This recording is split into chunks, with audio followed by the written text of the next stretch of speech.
As you know, we've had the new flooring done by James from First Flooring, and we're now ready to have a habitation check.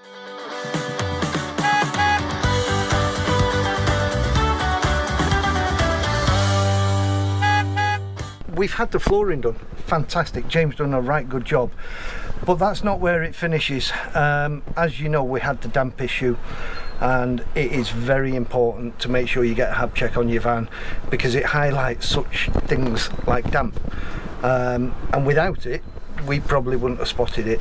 So we've got Chris here from Hab Check, and because we abandoned the last test because of the damp, we're now getting the test redone. So I'm just going to hand you over to Chris just to explain what a Hab Check is and why it's so important. I'm one of the Hab Check engineers. I cover West and North Yorkshire. We're all independent, and there's about 18 of us over the country, so we do cover the whole country. What I'm checking in here is an MOT for the camping side. So as Liam's just said, the damp, that is an important one, and that's the one that everybody worries about. But we're going to make sure the whole thing's safe. So we're going to test the gas, make sure there's no gas leaks, make sure the appliances work. We're going to test the 12-volt electrics, which is what I've just started doing now.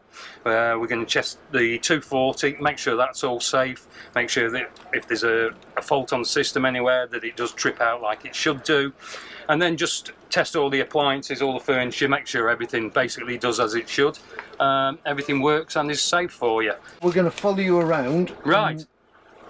Explain to us what you're doing and why you're doing it, if you don't mind, Chris. Right, no problem. So first thing I do is test the 12-volt side. We all do it differently. This is just my way of doing it. So when I come in here, the voltage was at 13.2. So I've just fired up the engine and it just went up to 13.8, 13.9. So that proves that the alternator and the B2B is working. So the next thing we're going to test is the gas. Right. So we're going to stick a manometer onto your regulator, and we're going to test if there's any leaks on the system. So we've got refillable LPG and the tank is underneath. Is it accessible? It is, yeah. Chris under the van now. The regulator's up here. Oh, have you found it? Right. There you go. We found what we were looking for. Let's see if I can get further under. We can see what Chris is looking at. Now, to switch the gas on and off, have you got a switch inside? Nope. No. So the only way turning it off is on the tank? Yeah, either on the tank. I've got isolators inside. So what I've done, I've fitted my manometer onto the regulator. What we're going to do now is make sure there's no leaks. So what I'm going to do is time it over a period of time and make sure that the pressure doesn't drop at all, and that will confirm there's no leaks, and then we can go on it and test all the appliances for you. So we've had the meter onto the gas regulator. You have to give it a minute to stabilise, which I've done, and then timed it for a minute to see if any of the pressure drops at all. It hasn't, it's stayed exactly where it is, so we can safely say that there's no leaks on the gas. So we can pretty much go and start testing the gas. So what would happen if the pressure dropped? That would indicate a leak. A leak. So what I would do is go and switch off every appliance, then see if it's still got a leak. If it hadn't, then you could go and detect which appliance it was. Right. If it was still leaking there's obviously a leak between your tank and your manifold coming into here. Into here. So yeah, that would be a bit more of an involved job, going around pipe work and stripping things out like. But as part of my tests, you know, it's to find out, is it tight, does it leak, and then we can go forward from there. Right, just make sure it's nice blue flames, no block jets or anything. The main one we check is the flame failure device. So if a flame goes out, it has to switch the gas off within 60 seconds. Or if your gas bottle or your tank runs out, it has to shut it off then. So the way we test it, you'll be able to hear them.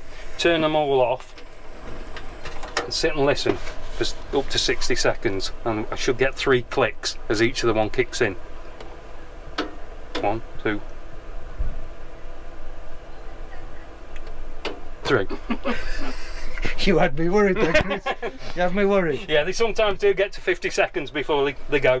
But yeah, that's proved that if the flame blows out, and you can double check it just by turning on, make sure it doesn't light.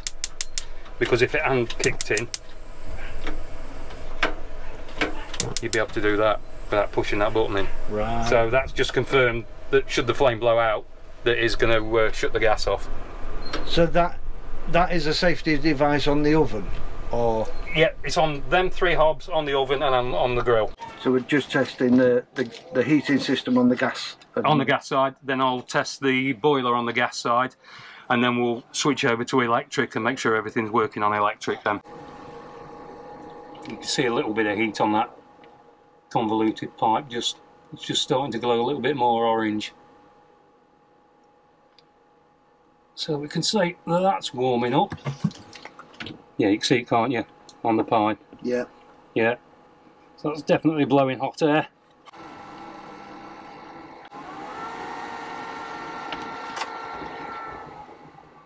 Well, that's it, just lit. Yeah, it's starting to get brighter now. So I don't see any issues there. So that's the gas side of That's the Truma. Yeah. So I've done the heating and the hot water. Like I said, there's no gas on your fridge now. So apart from your boiler and your cooker, that's the only thing you've got on gas. That's it. Yep. Yep. Brilliant. Right. We can now go on to the mains electric side of things. I'm going to interrupt the video there. As you can see, I'm wearing totally different clothes. It's a totally different day. But Chris cracked on. He did all the habitation check. He did the electrical tests, the 12 volt and 240, and obviously all the damp tests and gas. So that was all complete. I'm not going to show the electrical tests for the 240 simply because our system is wired totally different than a standard motorhome. So if you want your hab check done by a professional, I'll leave the links in the description below. Go and check them out. Nationwide service, absolutely fantastic, and they will come to you. Yeah, so I'm sorry videos haven't come out for quite a while, guys, but real life took over. Unfortunately, I had quite a big accident in France and broke a rib, fell off my scooter. So until next time, guys, take care. Videos will come, I promise. Look after yourselves, like, subscribe, do all the sharey stuff, and we'll catch you on the next one. Take care.